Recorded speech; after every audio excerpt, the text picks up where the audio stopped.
si algo, hay una crítica al modelo estándar y es la gran cantidad de parámetros libres que tiene. Y creo que es una de las razones por las cuales finalmente en cualquier investigación sobre cualquier tema de física particular, de alguna manera los modelos de textura están ahí metidos tratando de simplificar, de quitarnos tantos parámetros de encima. Bueno, entonces, esta charla está basada en esa publicación, fue el año pasado que lo hicimos con el Eduardo. Ahí también en la parte de los agradecimientos, por William Ponce y a su grupo de trabajo también lo colocamos. Este trabajito era un trabajito que estaba pendiente sobre la parte de textura en la parte del sector de quartz. Y aquí pues lo que se hace básicamente proponer modelos que obviamente tienen que ser consistentes desde el punto de vista experimental, con los resultados experimentales, y que, como lo ha dicho el profesor Ponce en su momento, que el número de parámetros sea el menor número, ¿no? Para que se presenten las predicciones. Pasemos a la siguiente diapositiva. Aquí un pequeño resumen sobre la presentación que voy a hacer. Un resumen aquí, una introducción, procesos de texturas con 5 ceros y modelos de ceros de textura. Y finalmente las conclusiones.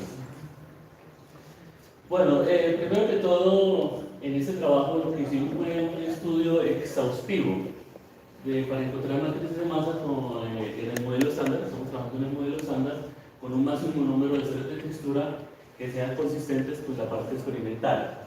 También encontrar configuraciones viables de 5 ceros de textura que se ajusten obviamente a la masa de los quarks que se producen de manera experimental, a los ángulos de mezcla y a la violación de fase CP con desviaciones que sean menores que un sigma. Obviamente, tomando en cuenta pues, que la parte experimental hay unos resultados experimentales, esos resultados tienen hay un error, obviamente, y pues lo que uno busca es que esos resultados que uno tiene sean compatibles con los resultados experimentales menores a un sigma de desviación. Y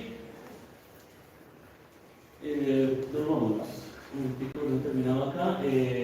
Uno de los aspectos más importantes de este trabajo es el procedimiento económico para encontrar ceros de textura. Recurrimos al método de las transformaciones de base débil y también a una investigación exhaustiva de las configuraciones posibles. Y también finalmente se reportan las predicciones, ¿no? Que también es importante, ya después de tener un modelo de ceros de textura en donde hay un número de parámetros menores que las ligaduras relacionadas con la parte experimental, entonces ahí se presentan lo que son las predicciones. Bueno, empecemos por acá, con lo que es el modelo estándar y las matrices de masa. Esto es muy típico, obtener este resultado que proviene del rompimiento espontáneo de simetría. Aquí ese lagrangiano viene de Lagrangiano de Yukawa. Después del rompimiento tenemos lo que son las masas de los quarks. Como lo dijo también el profesor Ponce en su momento, las matrices de masa son, en principio, tienen 36 parámetros libres, que es bastante, mucho, demasiado, y con eso pues realmente no estaríamos haciendo física, ¿no? Porque pues, uno coloca los parámetros a su gusto, pues, y efectivamente pues, eso va a reproducir los resultados experimentales. Pero entonces, aquí uno comienza a hacer simplificaciones, entre ellas lo que se conoce como el superposición polar, que le permite que esas masas que están aquí, estas matrices de masa, se vuelvan hermíticas, como está aquí indicado.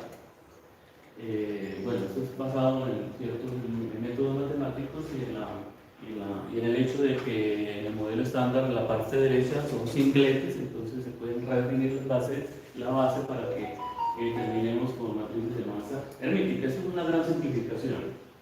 Normalmente en cualquier libro de física de partículas, en la parte del estudio del modelo estándar, generalmente se quedan aquí, en la no hermeticidad. Pero bueno, estos son desarrollos recientes y bueno, pues los libros de alguna manera también se tienen que actualizar, ¿no? Porque lo que normalmente es una diagonalización, una bidiagonal, que es diagonalizar la matriz utilizando dos matrices de diagonalización diferentes, izquierdo-derecho. Pero con la hermeticidad ya se logra la diagonalización por una sola matriz unitaria. Aparte de eso, tenemos otra herramienta muy importante, que es lo que se conoce como la transformación de base débil, que me permite encontrar nuevas representaciones de las matrices de masa haciendo ese tipo de transformación. Eso también se puede demostrar de manera rigurosa. Por un lado, pues, obviamente, que esta transformación pues, deja los autovalores y los autovalores, las masas de las partículas iguales. Por otro lado, esta transformación deja lo que es la matriz de mezcla, CKM, también igual. Entonces,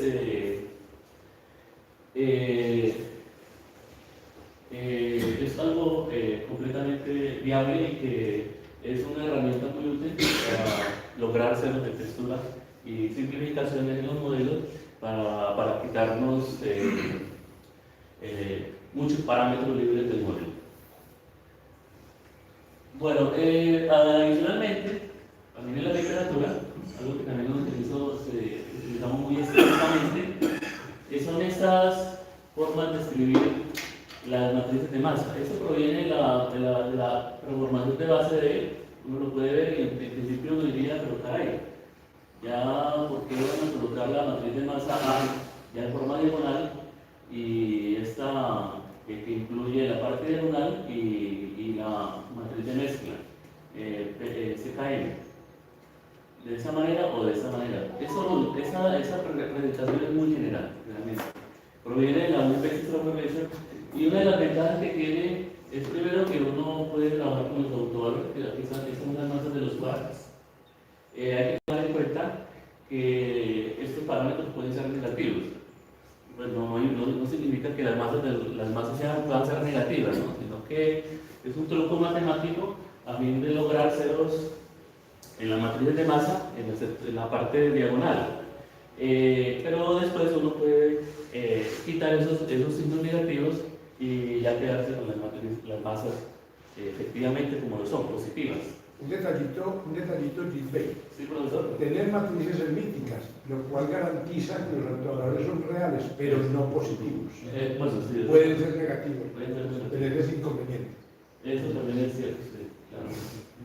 Otra cosa también importante que nos simplifica mucho los cálculos matemáticos es la jerarquía de masa, ¿no? Se ocurre en el sector de quarks, en donde las masas de los quarks pesados son mucho más grandes que las masas de los quarks livianos, ¿no?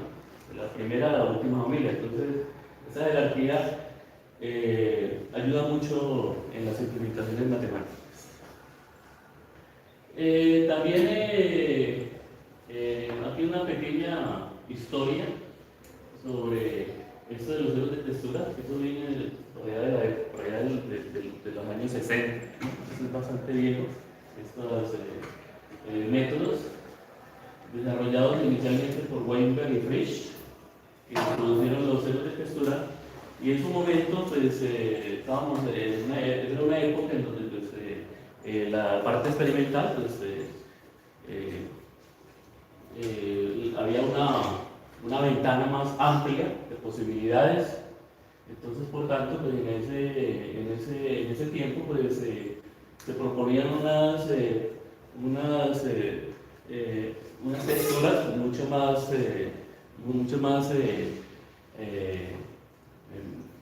por un número de cero mucho mayor que pues, lo que se puede lograr ahora. Y se hacían unas predicciones muy interesantes, que fue lo que, digamos, de alguna manera aceleró ese proceso de investigación en términos de textura. También hay que tomar en cuenta, también como lo dijo el profesor Ponce en un momento, que los ceros de textura pues, pueden surgir, ¿no?, de simetría. Entonces, eso también es un campo de investigación. Al imponer simetrías en el modelo estándar, en la radial del modelo estándar, se pueden lograr ceros de alguna manera para justificar esos ceros que se presentan y que uno incorpora de alguna manera a mano dentro del modelo. Incluso también nosotros también tenemos por ahí trabajitos al respecto, ¿no?, en ese sentido, colocando simetrías abelianas, por ejemplo, puede lograr esos ceros. Obviamente pues con sus dificultades. Bueno, como aquí lo mencioné, las matrices de masa son aritméticas. Aquí se puede observar en esa primer párrafo, aquí, en ese primer ítem, el trabajo que hizo Frisch en su momento, y él logró reproducir en su momento esa relación, que fue interesante y que parecía muy prometedora.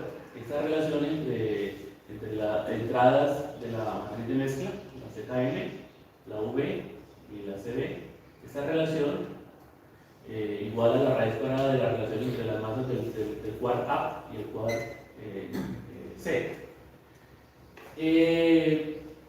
Pero desafortunadamente esa relación hoy por hoy ya se sabe que no es cierto, porque ya las investigaciones desde el punto de vista experimental han reducido la ventana, el error, de tal manera que ya se vio que esa relación no se cumplía.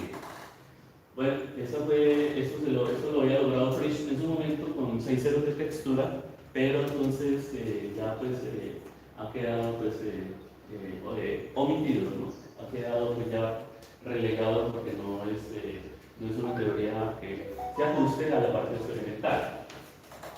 Hoy por hoy pues conocemos los resultados de la parte experimental y es lo que uno se debe cuidar, ¿no?, a la hora de proponer ese tipo de ceros. Entonces, en ese trabajo, en principio, pues uno trata de simplificar tratar como de agarrar ese problema por los cuernos y tratar de simplificarlo lo más que se pueda, ¿no? Entonces, por ejemplo, esta tablita, lo que uno se encuentra en la investigación es que todas esas, si observan ustedes, todas esas matrices de masa, como pues, observan aquí, son matrices de masa que poseen 3 ceros, ¿sí?, pero los tienen en diferentes lugares. Entonces, imagínense con todas esas posibilidades para cada sector, ¿no?, el sector up y el sector down, pues eso se vuelve, digamos, prácticamente son cientos de modelos, ¿no?, que habría que estudiar, y eso sería un proceso muy complejo, ¿no? Entonces, una simplificación es proponer estas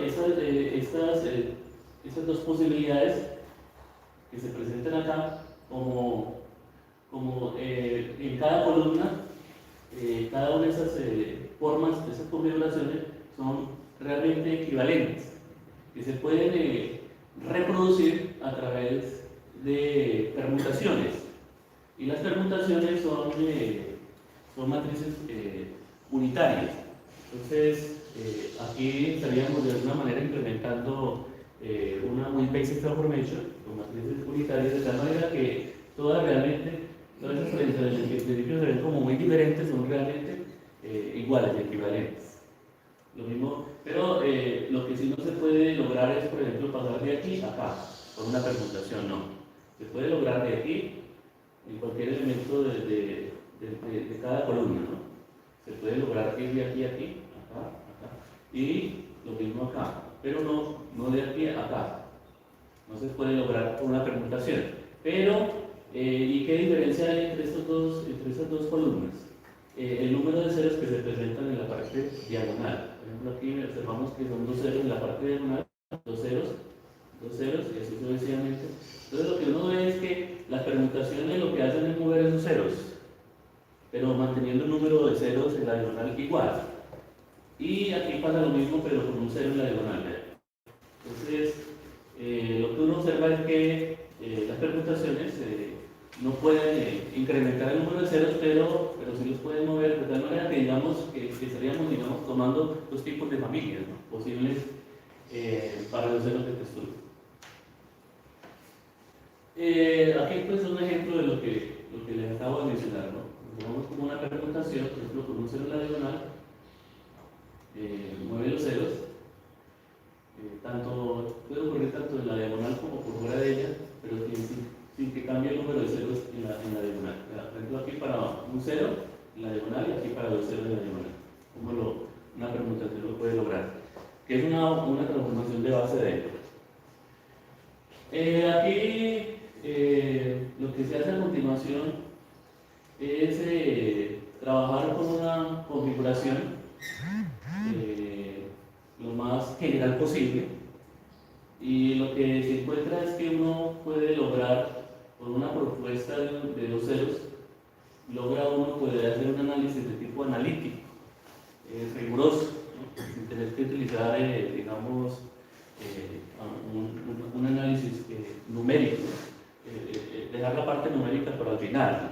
Pero por el momento podemos recurrir a la parte matemática analítica, y se pueden observar que con estos dos ceros, aquí tenemos la matriz de diagonalización. Por el momento no la conozco, sin embargo puedo encontrar esas relaciones que aparecen aquí de los parámetros de la matriz que tiene dos ceros en términos de cantidades que se conocen, ¿no?, que son las masas de los quarks, y un parámetro adicional que es alfa, con el que podemos jugar para encontrar modelos que sean correctos. Lo que se encuentra en el camino es que aparecen esas condiciones sobre el parámetro libre, en términos de las masas de los quarks. No entiendo lo de soluciones numéricas. Si tenemos matrices 3×3, todo lo que necesitamos es solución a ecuaciones cúbicas, y esas las conocemos. A lo mejor no son sencillas, pero analíticamente hay soluciones a cualquier ecuación cúbica. De tercer grado, ¿no? Sí. Lo que pasa es que hay soluciones que no son sencillas, pero las hay. Es decir, hay manera analítica de resolver una ecuación cúbica, que es lo que tenés cuando diagonalizas una matriz 3×3. Precisamente, aquí está la siguiente, aquí está la parte analítica, ¿no? Ok. O sea, siempre puedes analíticamente todo. Lo que pasa es que, mire, profesor, que aquí ya las entradas, bueno, ya encontré la parte de la solución analítica con dos ceros, pero ya para encontrar los restantes ceros que yo necesito, ya hay que utilizar esas entradas, que ya como esos hermanos no son de tipo polinómico, ¿no? Ya aquí aparecen por la raíz de por las raíces, ¿no? Otras cosas. Yo la verdad en esa parte ya uno tiene que ya entrar a utilizar un computador realmente. Y porque es lo que uno hace normalmente, ¿no? Aquí también hay que tomar en cuenta esa matriz de diagonalización. Miren los parámetros que aparecen. Esos fueron colocados, pueden estar presentes. Lo que normalmente uno ve en la literatura es que esas fases normalmente las quitan.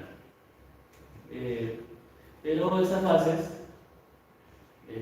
yo personalmente las incorporo porque son importantes a la hora de tomar en cuenta la violación CP, ¿no? La parte de la fase que presenta en ZM.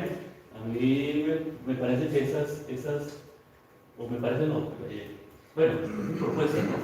De que esas fases tienen que ir por la cuestión de la violación CP, que de alguna manera pueden ser importante a la hora de ajustar mis parámetros a la matriz CKM que tiene una fase.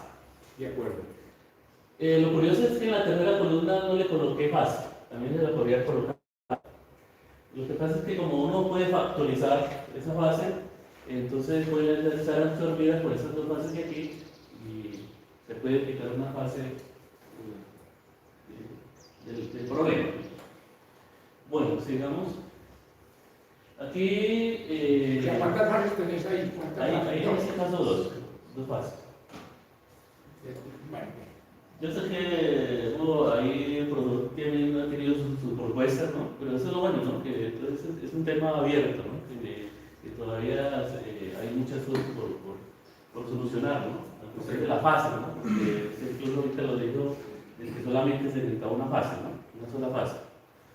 Bueno, entonces, con esa matriz de diagonalización, aplicándola en el caso particular que les había mencionado al principio, podemos encontrar aquí entonces dos ceros en la parte del sector A y aquí en la parte del sector down vamos a encontrar los restantes ceros. Bueno, aquí hay que tomar en cuenta que tengo dos ceros, pero puedo lograr otro cero a través de esas condiciones. Si quiero ceros en la diagonal o si quiero un cero por fuera de la diagonal. Entonces puedo hacer uno de estos dos parámetros iguales a 0. Y entonces, digamos, por aquí lograría 3 ceros. Entonces me quedarían faltando 2 ceros. Ya como les dije inicialmente, no se puede lograr 6 ceros, porque si eso se lograra, tendríamos problema con la parte experimental. Entonces, hoy por hoy, se puede lograr como máximo 5 ceros de textura. Entonces tenemos aquí 3 ceros y aquí hay que lograr 2 ceros. Y esa parte de aquí sí se trabaja ya de manera numérica, ¿no? Con un computador explorando, poniendo el computador a que haga una exploración para encontrar los 2 ceros restantes y tener ya un modelo con 5 ceros de textura. Eso es bueno que efectivamente hice en su momento y encontré, la verdad yo no soy 100% seguro si estas son las únicas posibilidades, pueden haber más. Algunos autores han encontrado más, otros incluso dicen que no se puede con 5 ceros. Entonces, eso realmente es un tema abierto, ¿no? De discusión. O quizás mi computador no era lo suficientemente potente como para hacer una mejor exploración. Me encontré esas cuatro configuraciones, no encontré más, de 5 ceros, que con estos valores numéricos reproducen la parte experimental. Como observan ustedes aquí, estos valores, estos son los pool, que son desviaciones por debajo de un sigma. Como lo pueden observar, como un 24, 79, no hay ningún valor por encima de 1. Entonces eso demuestra que mis resultados numéricos son menores que un sigma, una desviación de un sigma, indicando que estamos frente a un modelo que se ajusta a la parte experimental. Aquí están los parámetros del Wolf-C que aparecen acá, es una presentación alternativa de la matriz de mezcla SKM, ¿no? Que normalmente se trabaja con los 3 ángulos de mezcla y el parámetro, la fase, ¿no? De regulación CP. Aquí se trabaja es con lambda, A, rho y eta. Es una presentación alternativa que es equivalente a lo que les mencioné de los ángulos de mezcla. Y aquí están las masas de los quarks tipo up y tipo down. Y todos esos valores, todos esos desviaciones son menores que 1. Aquí están los ceros, 5 ceros, por ejemplo pueden observar aquí. A ver, aquí hay que tomar en cuenta que es verdad que aquí observan ustedes 5 ceros para una matriz de masa con 5 ceros, tipo up y tipo down, y aquí hay otra, ¿no? Pero hay que tomar en cuenta que tenemos aquí un lambda 1 negativo y un lambda 2 negativo, ¿no? Entonces por eso aquí hablo de, en este caso 2 posibilidades y aquí 2 posibilidades, entonces en total serían 4 posibilidades. Eso fue lo que encontré, y ya uno con esos resultados experimentales, basados en la parte experimental, entonces lo que uno hace a continuación es hacer ya análisis, estudios analíticos, ¿no? Para encontrar, para la parte de encontrar predicciones, ¿no? Valga decir que en el trabajo que mostró el profesor Ponce en su momento, en donde yo participé, ahí hicimos una predicción, ¿no? La masa del neutrino, ¿no? El orden de los milielectronvoltios. Aquí también se pueden hacer predicciones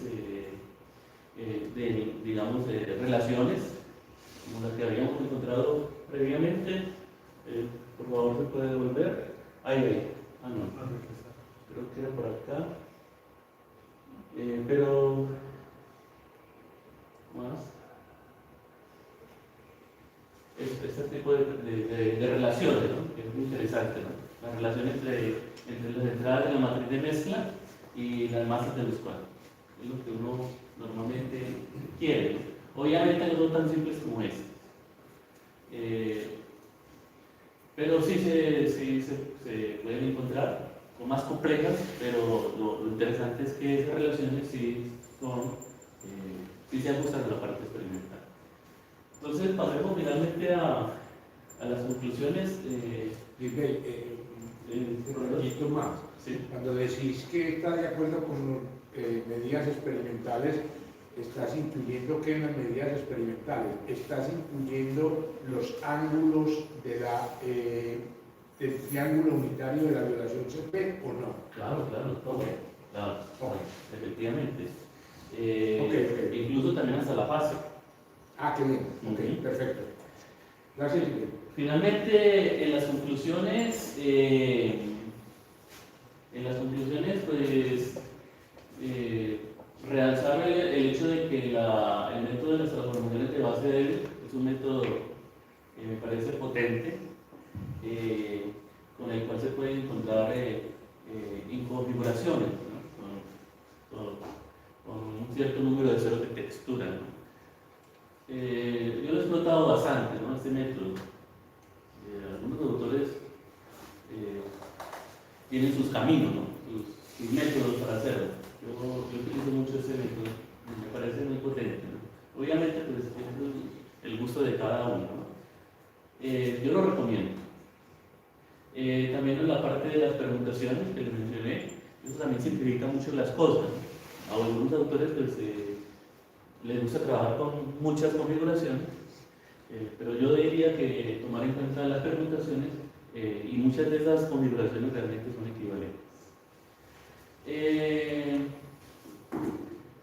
Bueno, como les mencioné, pues, los resultados que se obtuvieron se logró con desviaciones menores que un signo. Y también tomar en cuenta que aquí en el trabajo se lograron ciertas relaciones, no como, muy parecidas a las anteriores, pero entre otras entradas.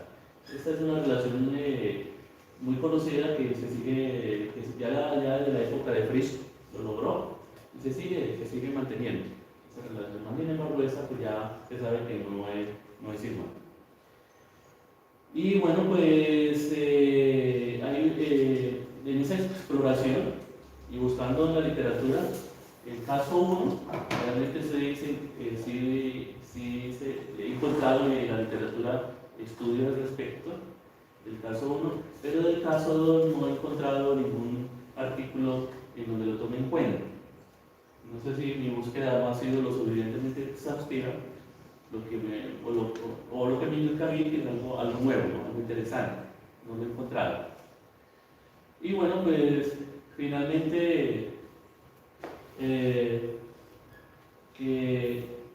no se tomar en cuenta que no se pierde generalidad si se trabaja con un solo autovalor negativo, ¿no? Que también a veces hay autores que trabajan con dos valores negativos, ¿no? Yo trabajo con uno solo.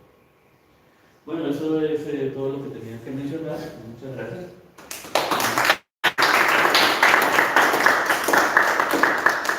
Entonces tenemos espacio para un par de preguntas. Si alguien quiere, profesor William, hacer una pregunta. Dijiste que te gustaba mucho que llamabas las wheel bases, ¿cierto? Sí. ¿Has intentado con wheel bases eliminar todas las fases menos una? No Inténtelo. Bueno, Inténtelo.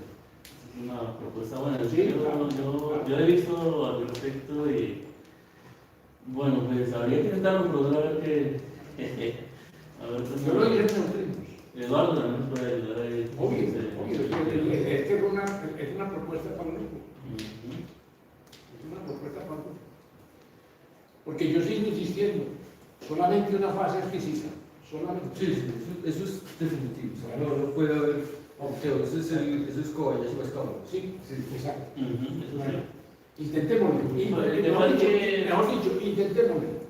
Yo Al también. respecto una cosita, ¿no? Tomar en cuenta que la matriz de mezcla CKM es una convención, ¿no? Sí. La que se toma en cuenta porque se podrían considerar otras convenciones, ¿no? Sí. Entonces, ahí en ese caso. No, pero lo que mide el CP es el invariante de Jacob y es el independiente de la convención que tomamos. Obviamente, ¿no? Obviamente. Pero la presentación de la matriz de CKM es una convención. Entonces, ¿cómo hace uno entonces? Con fases se puede lograr esa convención, pero si uno quita fases, ¿cómo se ajusta a la convención? No, es que hay muchas convenciones. Entonces, un arreglo de fases te puede llevar a una, otro arreglo de fases te puede llevar a otra. Pero la física está en la violación CP. Por lo tanto, lo importante es, independiente de la parametrización que estés usando, la violación CP, que es física, que tiene que ser única, y ese es el invariante de Jacob. Y cualquiera sea la parametrización que tomes, el invariante de Jacob es único. Bueno, no sé. Bien, ¿alguna otra pregunta? ¿Hay alguien que quiera hacerle alguna pregunta adicional a Gisbert? Si no, le damos las gracias al director.